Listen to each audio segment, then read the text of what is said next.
The Georgia Bulldogs had the top-ranked recruiting class in 2020, and we saw why this past fall. Multiple Georgia players had really, really solid true freshman seasons, and that's what this video was all about. I want to know from you, who do you think had the best true freshman season for Georgia this past fall? I think the common answer, and my answer too, is Jermaine Burton. 27 catches, 404 yards, 3 touchdowns, really shined at the end of the year with JT Daniels. I think he is the guy who had the best true freshman season overall. So in the comment section, I want to know from you who had the second best. I'm going to go over a few right now. Another one, Darnell Washington, a guy I went to fly out to Las Vegas to see. We had a really good feeling he was going to pick Georgia early on in the process. He did, and when I went out to see him, he was really good, super athletic, and we saw why. Not only did he catch a few passes, actually he only caught 7 passes this year. And if you're kind of surprised by that number, you should be, because it was only 7 passes, I think 160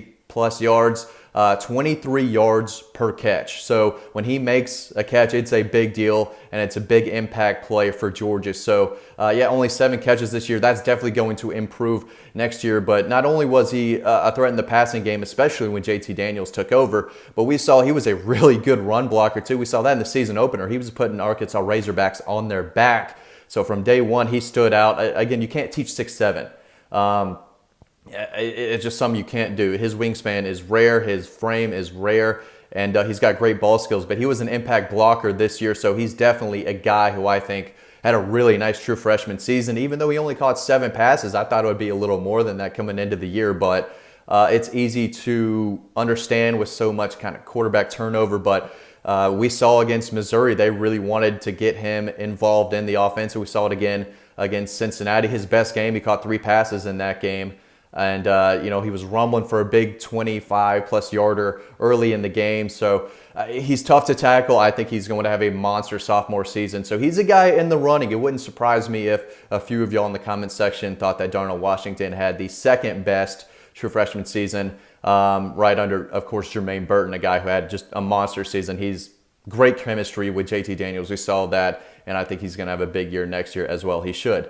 Another guy, Jalen Carter, a guy on defense. Listen, it was going to be tough for anyone to come in and get playing time on this Georgia defense. We saw how good they were. They were one of the nation's best this past year. So I wasn't expecting a ton of guys to earn playing time from the freshman class. But Jalen Carter says, you know what? No, man, I'm not staying on the bench very long.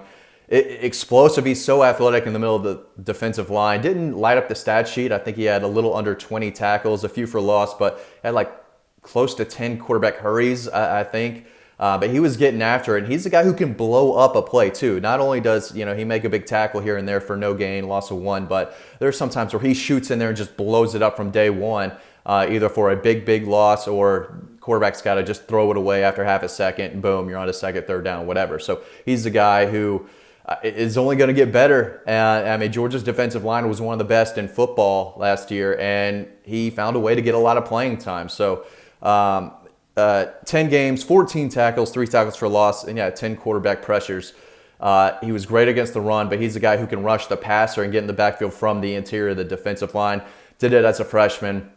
He's going to do it a lot more, and eventually I think he'll be a team captain on this team and one of the leaders of Georgia's defense. So he's another guy who I thought had a really good year. The only one on the list that I have on defense, Kendall Milton, banged up for a few games towards the end of the year, but when he was healthy, he was really good. Looked like Nick Chubb against Tennessee, just running through guys, breaking tackles with his legs, with his thighs. That's something you really need. Every team needs that kind of that bell cow guy who can get tough yards and break tackles.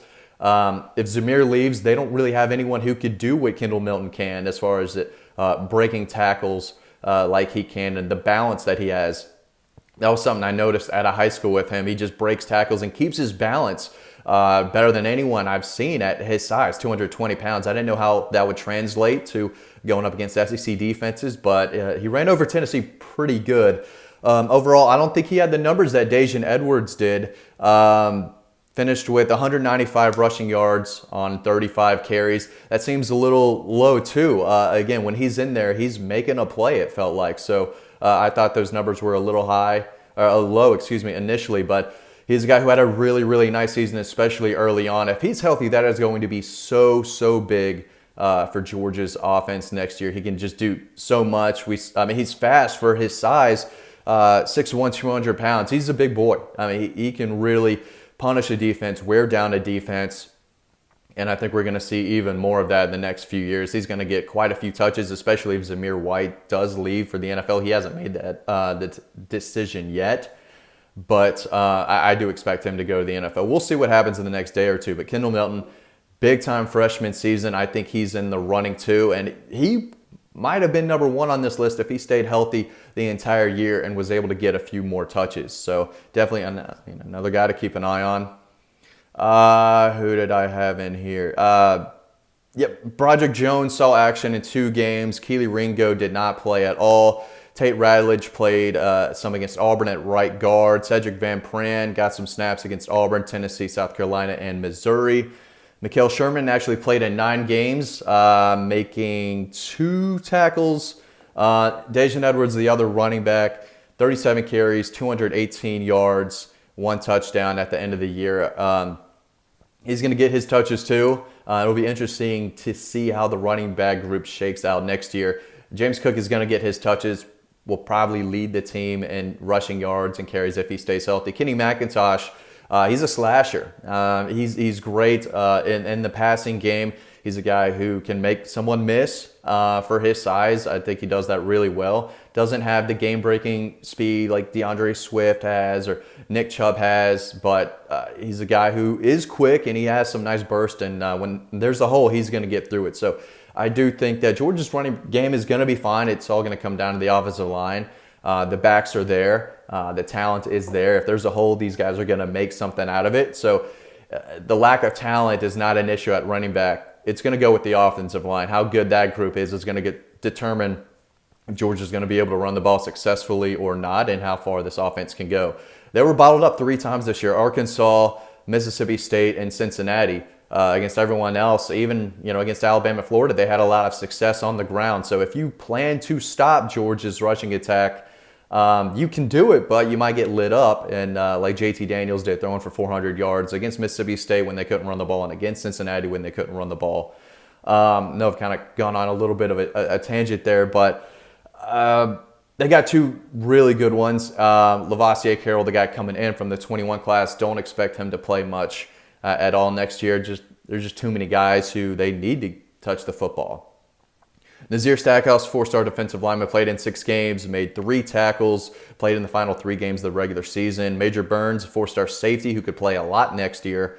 He played in 6 games, made 5 tackles. Darren Branch, 3-star, played against Missouri, made a tackle. Warren Brinson played in 7 games, recorded 3 tackles. Justin Robinson played in the season opener against Arkansas. I think that's the only game he played in. Jalen Kimber, cornerback to know. He's a big Dawg Post guy.